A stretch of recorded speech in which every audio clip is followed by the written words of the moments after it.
Bistros. I'm not gonna lie, been dealing with some tech difficulties.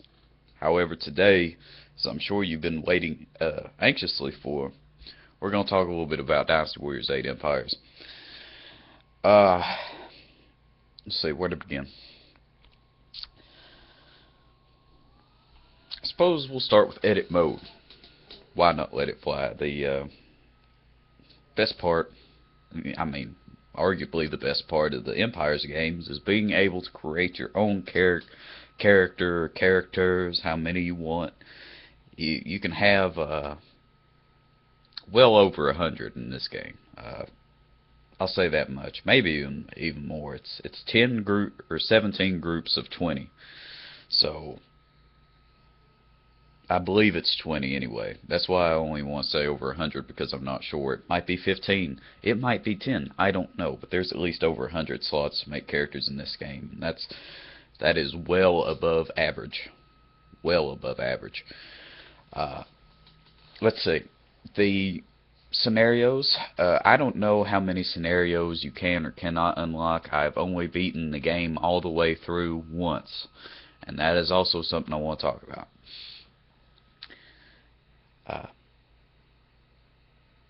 There is Yellow Turban Rebellion, Dong Zhuo campaign against him,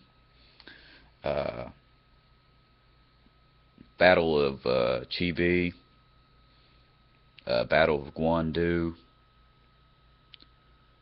Coup d'etat. And as far as historical scenarios, that's it, give or take one or two. Then they have the Gathering of Heroes, and then they have the new custom scenarios where you can go in, you can assign all of the different forces how you want to. You can assign all of the officers the kingdom has, how many cities they have, where all the free officers are. And that's neat. It is. I started to do it. I got about halfway done, and then I thought to myself, and of course you may disagree, ain't nobody got time for this. So I went and I played the actual game. And I don't know if this is a widespread problem or not. I haven't Googled it or whatever. But while playing, it crashed twice on the PS4. I downloaded it on the PS4, and I don't think it's a downloaded game issue, because I've also had a problem with another game where it crashed on me a single time. But which is new. Until I got on the PS4, even on the PC, what games I have played on my PC, actually, you know what? I take that back. Total War Shogun 2 did crash on me one time. But that's because I was trying to put on a bunch of add-ons and stuff for it, and you ain't supposed to do that. Dynasty Warriors 8 Empires, it crashed on me twice. Both times it was when I was playing as a ruler, and a vagabond unit tried to join me. These are random events that you cannot avoid, as far as I know. But, yeah. Crashed on me. I don't like it. Obviously, it upset me, because I didn't save. And that's why, the game is so small. They, as far as territories go, it has the same amount as, Dynasty Warriors 7 Empires. As far as spaces go, they let's see. You know what? I think they might actually have less spaces in this game. Let me think about that. I think they actually have one or two less territories to control in this game, which means that the longevity of the game is even cut that much more.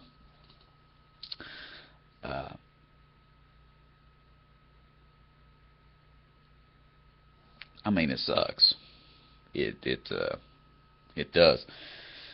The edit features. Going back to that, I'm sorry this is all over the place. I didn't. I probably should have opened up like a Word document and mapped it out here. But you're used to the used to the format now. At the very least, I'd hope. But the edit features, as far as costumes that they've added, first of all, you can be a giant Masamune Date themed cat, and I love that, by the way, as a very awesome feature. Very awesome feature. I'm glad they added that costume. But it seems like they've added anywhere from the range of, I'm going to say, 5 to 10 costumes for each gender, and have kept every costume that they added in Dynasty Warriors 6 Empires and Dynasty Warriors 7 Empires. Now, you can look at that as a positive, or you could say, oh man, they're just reusing all of these old costumes, excuse me, that I've already used and played with before. That is very true. That is very true. I'm sort of along that sentiment. I mean, come on now. Come on now. And not that the new costumes look bad at all. Not necessarily. As a matter of fact, I think most of the poor-looking costumes are from the Dynasty Warriors 6 Empires, just to be totally honest with you. You know, that'd be the Hawk costume, the Cult costume. A lot of new ones that they did add look pretty cool, I think. As well as the Dynasty Warriors 7 Empires stuff, that still looks really neat. And due to the fact that it's been bumped up to the PS4, and I'm sure a lot of people noticed this when they played Dynasty Warriors 8 Complete Edition, which I did buy. The colors, at least when it comes to blue, I think blue is probably the most standout color now.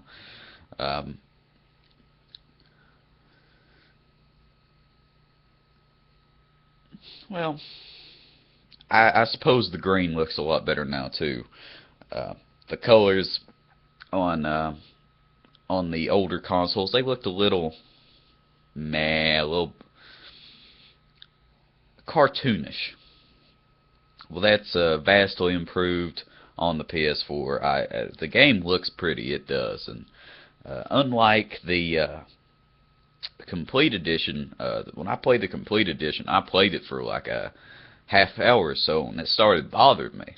I couldn't quite place my finger on it. Well, it seems like to me, and I could be completely wrong, my eyesight is piss poor, okay? I'm probably bordering legally blind, and no, I'm not joking. And I sit, I don't know how far is this, around 6 or so foot from my television. Now, my television's pretty big, but I was getting sick, right? And it looked blurry. I believe in Dynasty Warriors 8 Complete Edition, they added some type of motion blur as you move and attack and mess, you know, with the whirlwind stuff. I believe that they did add a motion blur. That is not the case, or at least it's toned down somewhat in Dynasty Warriors 8 Empires, because it bothers me a lot less, it seems. As far as music goes, it seems like they have every track from every single game in the game, which is beast, including Extreme Legends for you Xbox One fans who never played Extreme Legends on the PS3 or PS3 or Xbox 360. So it's good. It's good. Only problem I have with is as far as music goes, is when you're on the strategy menu or whatever. Basically, there are two modes if you're in the game. There's everything else, and then battling. So, and then they have raids and quests and stuff. The raids are okay, I guess, but the quests are absolutely horrible, and I'll talk more about that in detail here in a minute. The music. In battle, you can listen to any song. Right? If you want to listen to the Dynasty Warrior 3 techno stuff that brings back memories of your childhood, you can do that. If you want to listen to them awesome songs of Dynasty Warriors 4 and 6, you can do that. If you want to listen to, I don't know, whatever the fuck. If you want to listen to the gallery music, you can do that. It's great. However, in the strategy phase where you're making buildings and stuff, you know what I'm talking about. It's been in every game uh, where you conscript troops and visit people and stuff. If you play Dynasty Warriors 7 Empires, this game will be much of the same. And I don't really have to explain that to you guys. But for newcomers to the series, I'm surprised. With this new game coming out on the PS4, it's been a platform for many people to be reintroduced or reintroduced to the series. They haven't played it in half a goddamn decade. But, well, hell, even over a decade. They haven't played the game. The franchise, the series, whatever. Well, I feel if you're being introduced to the game, it's fine. But more of that minute. Music. Trying to complete a single thought here. On the menu, you can only listen to the. You can listen to gallery music. You can listen to the menu music from the Dynasty Warriors 8 game. You know, they call it the interlude. You know how you'd be going from one mission to another, events would happen, somebody would die, or whatever, you know what I'm saying. You can listen to that music. You cannot listen to any other track. Any battle track, you can't listen to, which I think is sort of lame. I do. I understand why that is. I still think it's lame, though. I really do. However, fortunately, something new that I haven't seen anybody mention. I've seen 2 people or 3 people talk about the game, and they don't mention this. Is used to, you could set the song you're listening to while you're on that menu, but it would reset every time you came back from battle or, you know, whatever. Well, in this game, if you set a song, if you change the song, you go to battle, come back, song will start over again. That same song. So it gives that impression that, you know, like if you were playing as any of the actual 3 kingdoms, you know, you could set it to Wei Wuxu and it'd be great. Hell, they have the Lu Bu thing from Extreme Legends, which is what I currently use, because I think Lu Bu sounds the best. Of course, that's all subjective, but that option is there for lack of actual battle music. All the characters are there in full force. A lot of them had their weapons changed, and I don't like the fact that Liu Shan uses a table now. But, oh well, as far as all the weapons, they kept all the old weapons. If you wanna use them dagger Electra things that Wang Yi used to use, you can still do that. If you want to use that giant ass drill Dong Ai uses, you can do that. But they did get new weapons, and you can use the new weapons too. The new character, Shen Yu, is the Wei strategist. He has an excellent costume, and despite the lack of English voices, whoever they had voice him did a marvelous job, I think. If you listen to his voice compared to the others, I think his is just a notch above the rest. I can't wait. Presumably there will be a Dynasty Warriors 9, and because they want to make sure that it sells well in the United States, they'll actually put English voices in this game. They were going to put English voices, by the way, in Dynasty Warriors 8 Empires, but they backed out of that for some reason. It was actually even announced that it would have English voices, and I talked about this a long time ago in news, or a video I said, disappointing news. It was disappointing. I'm still disappointed about it.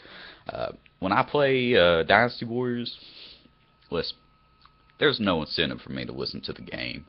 I mean, I can't understand what they're saying anyway. I can't get immersed. And of course you can disagree with me on this, and hell, you probably do. But there's no incentive for me not just get some headphones and listen to music and play that game. There's awesome tracks in game. The music in Dynasty Warriors is fantastic, even if you don't like the style of the last few games where it's progressed more towards a rock and roll type deal. All the techno shit from the first couple games is there. And then they got Dynasty Warriors 4, 5, 6, 7, 8, and all their spin-offs, all the extra music that they have across all the different platforms is there. You can listen to whatever song from the series you want to. Except the remixes from the what's that called? Nintendo DS, I think. Those are not there.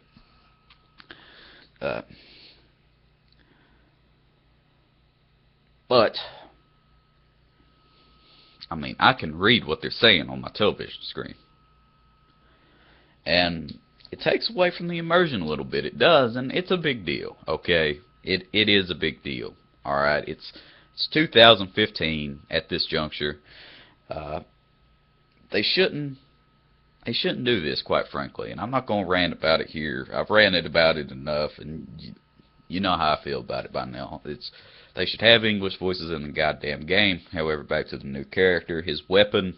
I don't really like the weapon. I've used it. Yeah, it's a little gimmicky. Don't enjoy it. Don't enjoy it. But I'm looking forward, because he's such an influential character in Dynasty Warriors 9, if they do the story the same way that they did with the whole hypothetical route and the historical, I think that would be a bitchin' time, and I think that'd be a bitchin' character to have, and see how he influences that type of era, because it seems like they picked that character just for the sole sake of having him in that hypothetical route later on, and in the next game. They might not do it the same way. Who knows? I don't. But I'm interested to see how it works out nonetheless. Now then, back to the quest and raids and stuff. Raids is pretty much, it's a miniature battle. That's the best way I can describe it. You take 3 officers of your choosing, and then you invade another city or whatever, and they'll send out 3 of their officers, and it's a miniature battle. Whoever wins this damages the other. I have yet to see an unsuccessful raid. If you're the rulers, some officers will go out and raid on their own, depending on how you set the initiative that you want your kingdom to follow, which is actually a pretty cool dynamic, which I'll talk about here in a minute. But the officers, if you want them to focus more in on invading and battling, they will raid out on their own. If you have Lu Bu in your kingdom, for example, he'll raid every goddamn turn. And it's a cool dynamic, actually. I like the raid system. I think the raid is pretty cool. If you don't want to have a full-scale invasion, you can afford a raid, weaken it up a little bit for the main invasion. I think it's a good idea. I do. Now the quest. Now, if you're playing as an officer or a free officer or a vagabond, and you want to go down the bandit route, which is not recommended by myself, but once again, that's subjective. You may or may not want to at least try it. You will be presented with quests. Now, you don't have to do them. Don't get me wrong, you don't have to do them. But officers and free officers alike will come to you, say, I want you to do this. Now, quests are all, as far as I know, you can only select them for yourself. And whichever officer that asked you to do the quest will accompany you. But, if you have like a vagabond unit with 4 or 5 officers in it, and somebody asks you to do a quest, it's still only going to be you doing the quest. So, and of course, as an officer and ruler, you can choose to do these, but you don't, nobody, when I played, nobody approached me to do them.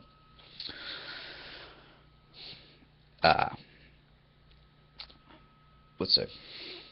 I'm trying to think about all the different kind of quests there are. There's protect the merchants, and a lot of these are the same. Defend an area, defend a person or several persons, defeat this type of wild raging animal, packs of animals, and then they try to do sneak missions, and well, that's I mean, it's silly, the sneak missions. It doesn't work out too well. They aren't very good, just to put it quite frankly. I didn't enjoy them. I didn't enjoy them. I did 3 stealth missions, and then I elected that I would never do one again because they're pretty much the same. Uh, a guy, a guard, and a torch troop, somebody carrying a torch, will walk down the same path back and forth over and over again. Around 3 or 4 of these will be set up. You'll have to maneuver around these set horizontal paths and reach to some type of officer or merchant or arms dealer or something. Boom, boom, boom, beat him up. Walk around, sneak through all these horizontal paths again to an escape route. So, and those are not very fun. Other ones are time wasters that you can do to grind out XP. And although I didn't really enjoy them, none of them took me away. They aren't terrible. Most people have a very strong feeling one way or the other. I'm sort of lukewarm on the whole matter entirely. But I feel like improvements could be made. That's what I'll say about that. And that's sort of the whole premise, is that improvements, I think, could have been made, but they weren't. Now then, I know what you're all wanting to know about. The main topic here is having children. There's no sex scenes, boys. I'm sorry. I'm sorry. It's just it's not how it works. You can't go and get it on. It's a random event that'll happen if you're married, which the marriage works the exact same way it did in Dynasty Warriors 7 Empires, and I'm pretty sure you could get married in Dynasty Warriors 6 Empires. Works the exact same way. You build up your relationship with somebody, except in this game, instead of them professing their love to you at a battle, you know, where they'll be grooming their horses or whatever, fellas, they'll take you into some type of peach garden, and very shyly, and every single female does this, yes, even among you, very shyly admit their love, and you can do it in this game as well. You can profess your love. You can take somebody out into the peach garden, you know, turn around abruptly and admit your feelings. It's true. Oh, it's damn true. It is. And it's a beautiful sight to see. If you have your friendship built up with more officers, you can still do sworn brothers. I don't know how many sworn brothers you can have, but I'm pretty sure there's a cap on it. I worked myself up to 2 myself. I don't know exactly how far you can go with that, admittedly. Sorry. Let's see what else.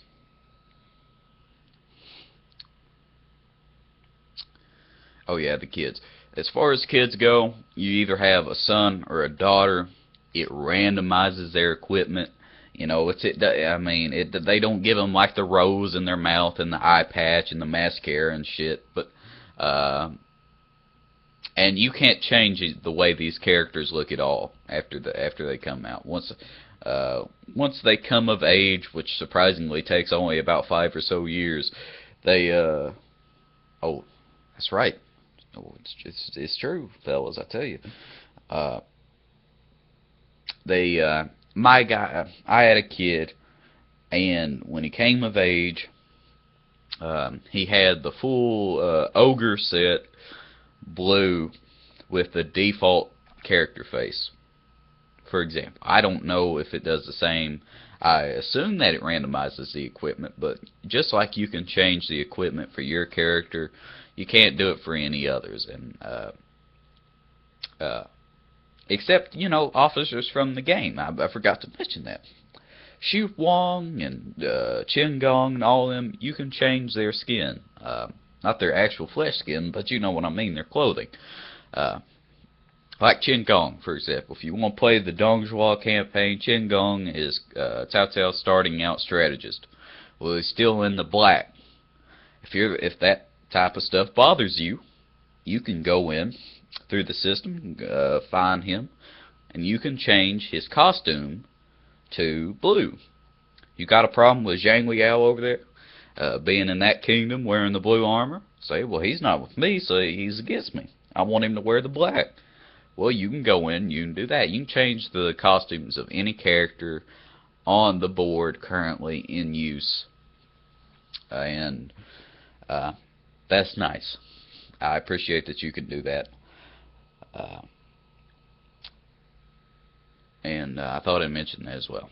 If that type of stuff bothers you, I know that the majority of you it probably wouldn't bother you, but it's there if you want it. Let me think. Is that it? That'd be it. The custom scenarios I feel are a waste of time. Edit characters are different. Oh yes, you can make custom banners, which I think by far out of the edit stuff is the coolest. You can create custom soldiers, which they'll give you around 15 or so, all the different skins in the game for generics. Not officers, mind you, but actual soldiers. You can also have peasants, non-mon tribe soldiers, and yellow. Wait, yellow turbans even have a custom skin? I think they do. And you can change their base colors to your liking, which I mean is pretty cool. It's pretty cool. I like it.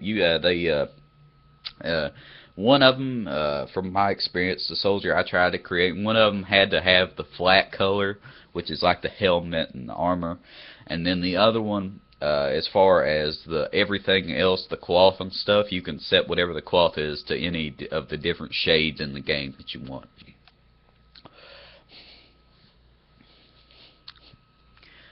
Let's see. I hope I didn't miss anything. As far as I feel about the game, it's nothing spectacular, and I know that'll come as a surprise from me. I didn't really. The stratagems seem to have taken a step back. Virtue doesn't really mean anything unless you want to. I don't know. Whatever. I mean, it feels like there aren't really any real consequences in the game. You don't really get rewarded for being a virtuous leader. You don't really get punished for being an unvirtuous leader. You can be a tyrant, a despot, whatever. You don't even have to care about the happiness of your people if you want to. So long as you continue to throw the banquets, my bad, I'm sorry, I messed that up.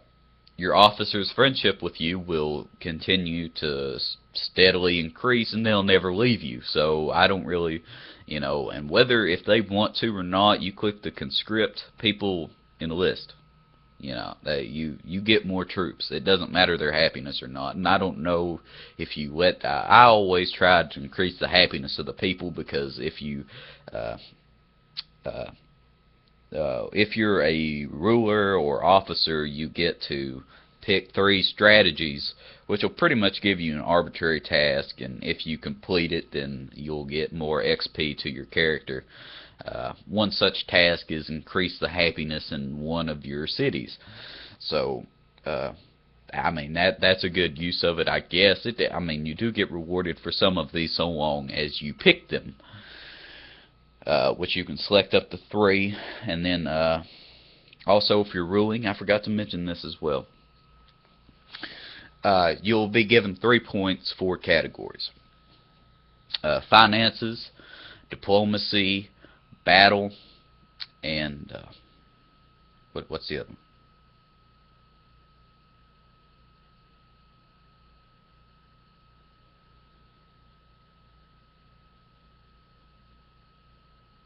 I can't think of anything. I can't think of it. I don't know there are 4 categories. They give you 3 points. And your officers will actually do stuff on their own, which is really good. You can, if you tick up each of these 4 categories, their level of importance, but you only have 3 points to do so. So you can't put every single one at, like, say, 1 interest. Say you have battle and finances. Alright, that's the 2 we're going to use for this example. You really want to spread your territory. You think it's very important. You want people to enlist. You want your officers to raid. You'll take your battle. You'll tick it up to 2. Say, but I still want my finances to increase. I want people to work on trade. Tick that up to 1. Now that means that your other categories will go unchecked. Anything in those categories that you want to do on your own, you'll have to manually do yourself, which is, I mean, doable. Every single action you take takes a whole month to do. Makes sense. Except the visiting officers. I believe you should be able to visit a couple officers and then do your task, and that'll take a month. If that's what you very damn well please. So long as you have the goal to do so, even you should be able to visit every single officer that you want to and complete the task, in my humble opinion. Now then, let's see. I believe that's it.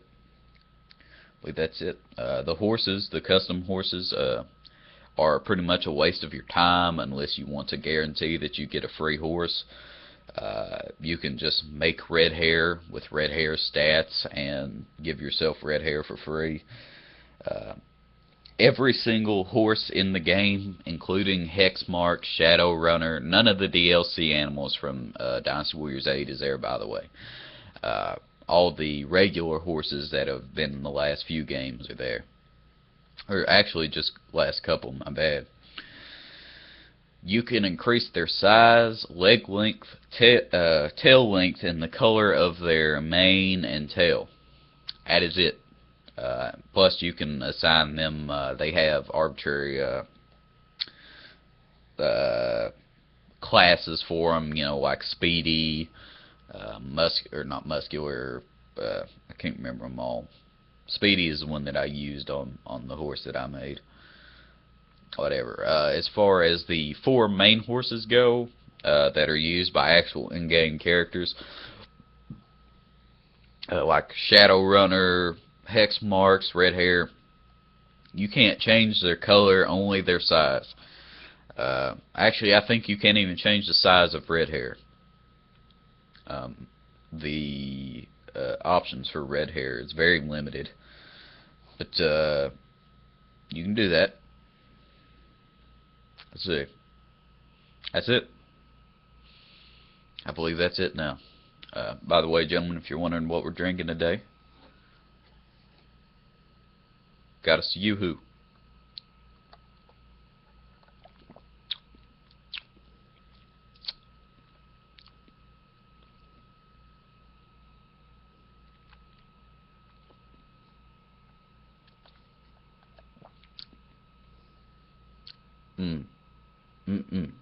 Thanks for watching.